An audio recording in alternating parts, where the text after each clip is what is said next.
If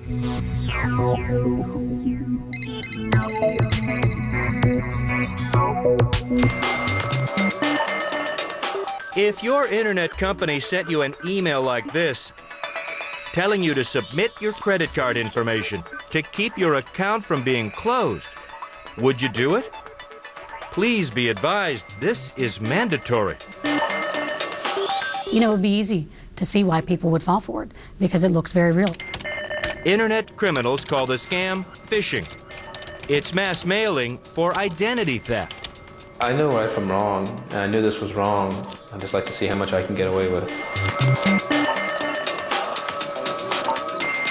I'm a criminal, but I'm not a major criminal. This was a hobby. As a teenager in suburban Houston, Jason Carpenter's hobby was identity theft, which is why he's in a federal prison. When I looked at it, I thought it was just fraud. It was just pretty victimless.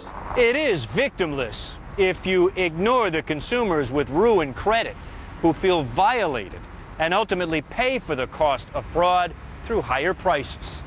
Being a young white man, being that it was a white-collar crime, I wasn't scared of the consequences because I thought that it would be probation.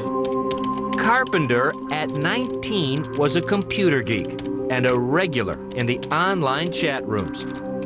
That's how he met Jonathan Riches of Tampa, Florida. Riches bragged he could access databases illegally and could look up anything on anybody. I can tell you if there's another name Carpenter nationwide with your same birthday.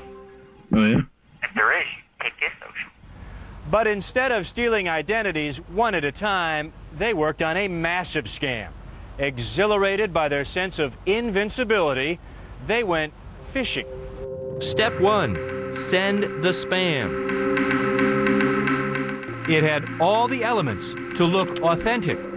AOL tries to block spam emails and constantly warns subscribers that it doesn't ask for personal information online. But the fraudsters figured they could fool those who are new to computers. People like that are just less likely to already be aware of scams. So AOL users are easy prey in this world? Very much so. It's a joke among computer hackers and fraud artists. The email sent to thousands of AOL subscribers said AOL was updating its records. It asked for credit cards, social security number, mother's maiden name, and driver's license. A lot of people were tricked. Shauna Dunlap, Houston FBI, led the investigation. And when they clicked send, it was giving the crooks everything that they needed. Step 2, reel in the catch. Replies went to a dummy website where Carpenter and his buddies retrieved the information. They used it to order fraudulent credit cards. What I thought at the time is that most of the credit card companies earmark so much money every year for fraud. I didn't see it was such a big deal. Step 3, live it up. Carpenter charged computer parts and other electronics at retail websites. He had the merchandise shipped to this vacant house with a note on the door. This is a deaf residency. Please leave the packages if no one answers. And that whole thing about the deaf residency? I mean, you're smiling. This was well thought out. You know, the delivery companies are there to please. Carpenter's partner in crime, Jonathan Riches, had bigger aspirations. For each fraudulent credit card Agent Dunlap found, and there were hundreds, Riches had a phony driver's license.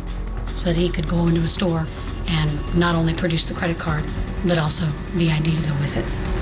Riches bought this $6,000 four-wheeler, this $6,600 jet ski, and all this jewelry, including a $9,000 engagement ring for his girlfriend. And I think there's a certain adrenaline involved. I mean, Riches told me himself that he got a certain high from doing this. He charged computers, cameras, and clothes to sell on eBay. He charged Western Union money transfers using fake IDs to claim the cash. And he charged cash advances with a cock and bull story in several banks. One of the stories that he used was that, they were on their honeymoon and they had to divert because his grandmother was ill and they needed the money to help care for her medical expenses. Riches scammed enough to pay cash for this house, $107,000, with $37,000 more stashed inside. This was a full-time job for him, and he worked very hard at it. The scheme collapsed when a police officer in Houston noticed all those deliveries being made to the deaf residents.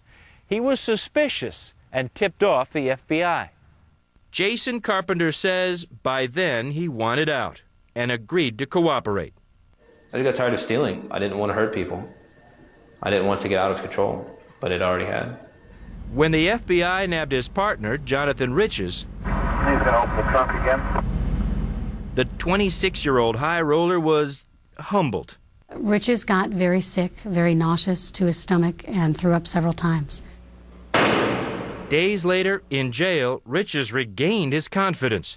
In a phone call to his parents, he was indignant about the FBI because, he said, he was only trying to make a living. I bust my butt for 4 years, and they took everything. He wanted to lawyer up and plea bargain. It's just like how, Sammy the Bull Garvano, he killed 17 people and he got 5 years in jail because he gave the information that he gave, Riches figured he'd get it down to 18 months in boot camp with the right lawyer. I want to present myself professional. I don't want to be just like a slouch that doesn't have an attorney. I want to be professional here. Even with his plea bargain, Riches is serving 10 years in prison. He declined our request for an interview. Jason Carpenter also pled guilty, but jumped bail before being sentenced. Rearrested 6 months later, he was at it again. He's now serving 17 years in prison. The fraud totaled nearly $350,000.